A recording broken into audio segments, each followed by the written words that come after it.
Hello दोस्तों, नमस्कार। जानते हैं, हमको बहुत कुछ जानने का मौका लगा रहता है। मुझे लगता है कि आखिर लोगों में कितना बदलाव हो गया।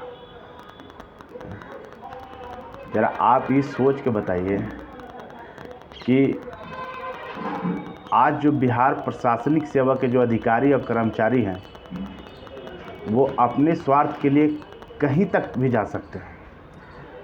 मतलब उनके अंदर ना कानून व्यवस्था, कोर्ट कचहरी, लॉ एंड ऑर्डर, बिहार प्रशासनिक सेवा के सीनियर अधिकारी या बिहार सरकार, किसी भी तरह का कोई डर नहीं है।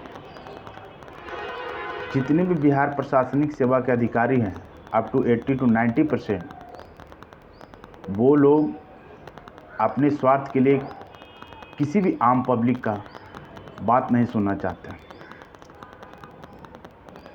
मैंने देखा है, मैंने कई बार सरकारी थानों में या कई बार बहुत सारे अधिकारियों को मैंने एक लिखित दरखास्त दिया है किसी भी समस्या को लेकर, जिसको कहते हैं पब्लिक इशू, मतलब आम समस्या जो होता है।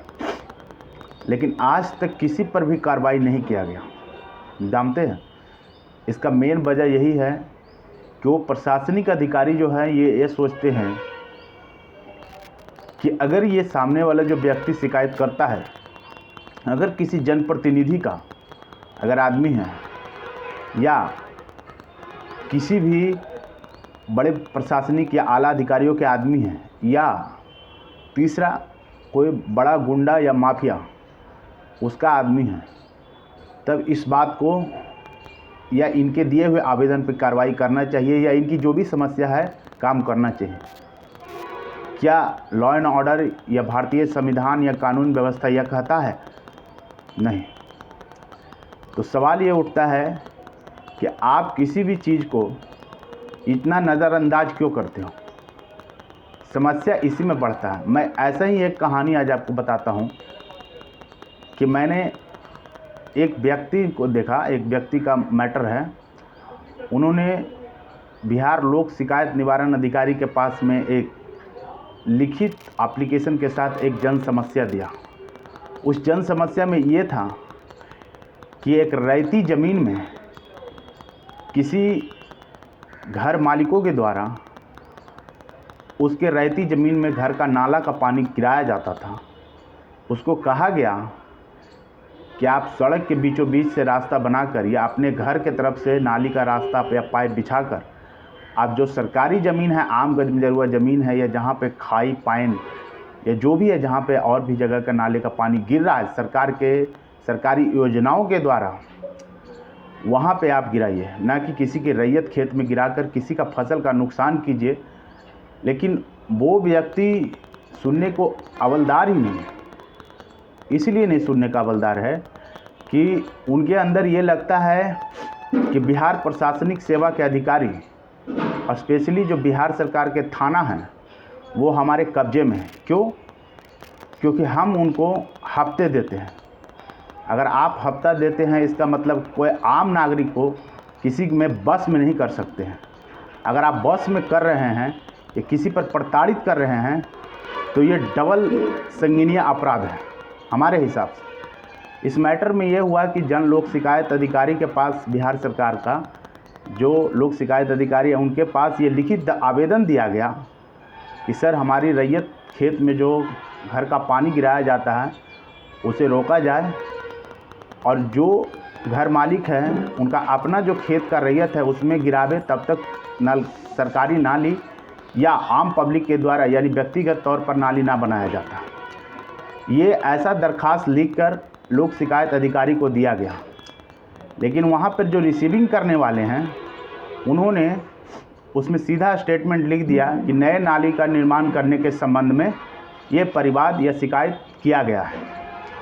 ठीक है, उसको एडमिट कर लिया जाता है, उसका एक लीगल पर्ची, मतलब एक रिसीविंग पेपर दिया जाता है, जिसकी तारीख अगला तारीख पड़ता है। तब अगला तारीख पड़ता है, उससे पहले लोक शिकायत अधिकारी के द्वारा जो क्षेत्र का ये मैटर है, वो मैटर जो है नूरसराय वीडियो के अंतर्गत आता है। नूरसराय वीडियो को ये मैटर ट्रांसफ़र किया गया कि आप इस पर ग्राउंड पर जाकर क्या रिपोर्ट है, मतलब क्या एक्टिविटी हो रहा है, what's happening activity on the ground, you have to just investigate and make a report and submit to me. मतलब आप स्थल पर जाकर निरीक्षण कीजिए कि क्या सही है क्या गलत है परिवादी के द्वारा जो शिकायत दिया गया है, और उसके बाद हमारे टेबल पर आप एक रिपोर्ट बनाकर भेजिए जिसके तहत अगले तारीख को सुनवाई किया जाएगा। फिर उस दिन तारीख के जब सुनवाई होती है तो किसी कारणवश बिहार प्रशासनिक सेवा के जो अधिकारी हैं, खास करके लोक शिकायत अधिकारी, वो अनुपस्थित रहते हैं। क्यों?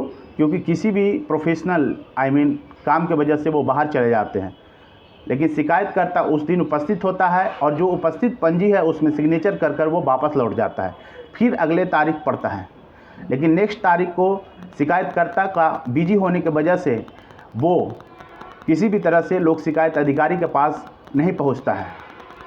फिर अगले की तारीख पड़ता है। लेकिन हमारा मानना ये है या लोगों का मानना है कि जो लोक शिकायत अधिकारी है, यह कहने का मतलब बिहार लोक शिकायत एक तरह से बिहार प्रशासनिक सेवा यानी बिहार सरकार के द्वारा एक कोर्ट रूम है।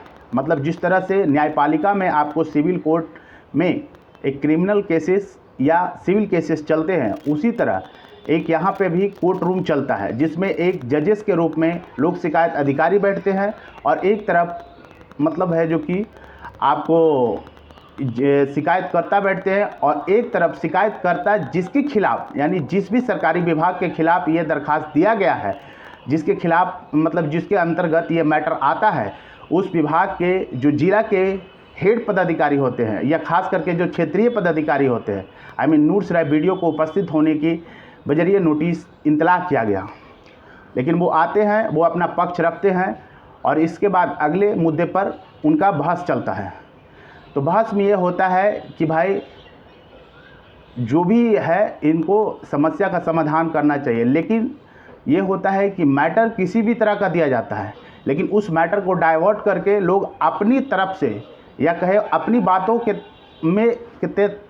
तहत लिख देते हैं, जबकि जिनके खेत के भूस्वामी में मतलब खेतों में रैयत खेतों में पानी नाला के गिराया जाता है, वो ऑलरेडी मतलब कहने का मतलब 1 से 2 डिसमिल यानी 7 से 8 फीट एक सार्वजनिक काम के लिए उन्होंने पहले ही रास्ता के रूप में या यूँ कहें कि नल जल योजना के रूप में या किसी भी तरह की जो सार्वजनिक काम है जो बिहार प्रशासनिक सेवा के द्वारा या सरकारी योजनाओं के द्वारा जो बनाया जाएगा, उसके लिए वो ऑलरेडी छोड़ दिया गया है। इसके बावजूद भी अगर रैयत खेतों में पानी गिराया जाता है या किसी भी तरह का नुकसान किया जाता है, तो ये किसानों के साथ या किसी भी रैयत ज़मीन या भू मालिकों के साथ नाइंसाफ़ी हो रहा है। अगर इस तरह से अगर काम करता है और वो जो व्यक्ति गिरा रहा है वो व्यक्ति एक पेशे से प्रोफेशनल जो उनका काम है वो गांजा बेचना है। आपको बता दें कि बिहार सरकार नहीं पूरे भारत में किसी भी गैर कानूनी कामों को बढ़ावा देना या गैर कानूनी करना एक दंडनीय अपराध है, जो कि कोर्ट के सेशन के मुताबिक और भारत के संविधान के मुताबिक दोनों में दंडनीय अपराध लिखा है। लेकिन सवाल है कि कानून किसी के लिए बनता है और इम्प्लीमेंटेशन किसी के लिए होता है। सवाल ये उठता है कि जो बिहार प्रशासनिक अधिकारी हैं वो अपनी जिम्मेदारियों से पीछे क्यों हटते हैं। What is the reason of the behind to running the back officer. This is the implementation, the big issues happening in the entire the Bihar city and Bihar state. The nobody is taking the responsibility what the public issues happening around the circle, around the society. So मेरा final point ये कहना है कि बिहार राज्य के जो प्रशासनिक अधिकारी है जो पैसे के बल पर या अपनी स्वार्थ के बल पर किसी की जन समस्या को नहीं सुनना और नहीं समाधान करना और अपने तरीके से बातों को बना देना, यह भी एक समाज के लिए श्राप है और एक दंडनीय अपराध है। आप ऐसा नहीं कर सकते क्योंकि आप एक प्रशासनिक अधिकारी होने के नाते आप एक कानून के दायरे में आपको काम करना पड़ेगा, क्योंकि अगर आप मनमानी करते हैं तो इससे आम जनता जो है यह जो समस्या है उसको ठेस पहुंचता है। अगर आपको जिम्मेदारियां नहीं लेनी है तो आप अपने पद से इस्तीफा देकर आप कोई भी काम कर सकते हैं, लेकिन पद पर रहते हुए किसी का पद का गलत दुरुपयोग करना भी एक दंडनीय अपराध है। अब इसमें देखना यह है कि जो लोक शिकायत में जो डाला गया है इसका क्या होता है आगे का, उस बात को आप देख सकते हैं। अब इसमें सवाल यही है कि जो परिवादी करता है या शिकायत करता है उसने यही लिखा है कि जो हमारा मतलब आम रास्ता के बाद जो कहने का मतलब खेत स्टार्ट होता है वहाँ तक रही है ज़मीनें किसी भी तरह के उसमें कंस्ट्रक्शन या कोई भी पाइप लाइनिंग या किसी भी तरह का घर मालिकों के द्वारा मतलब नाली का पानी या किसी भी तरह का कुछ ना गिराया जाए जिससे कि नुकसान होता है। उन्होंने परिवादी ने ये लिखा है कि या तो जिनके घर के तरफ से पानी गिर रहा है उन अपने घर के तरफ से या तो व्यक्तिगत तौर पे या सरकारी योजनाओं के द्वारा नाला का निर्माण कराए या सड़क के बीचों बीच से सरकारी नाले का निर्माण करके आप पानी गिरा सकते हैं। इस तरह से परिवादी शिकायत करता है लोक शिकायत अधिकारी के पास, लेकिन इस पर फैसला क्या होता है वो 2 मई 2023 को अगला सुनवाई है। इस पर क्या जजमेंट आता है हम आपको अपडेट देते रहेंगे। थैंक यू, धन्यवाद।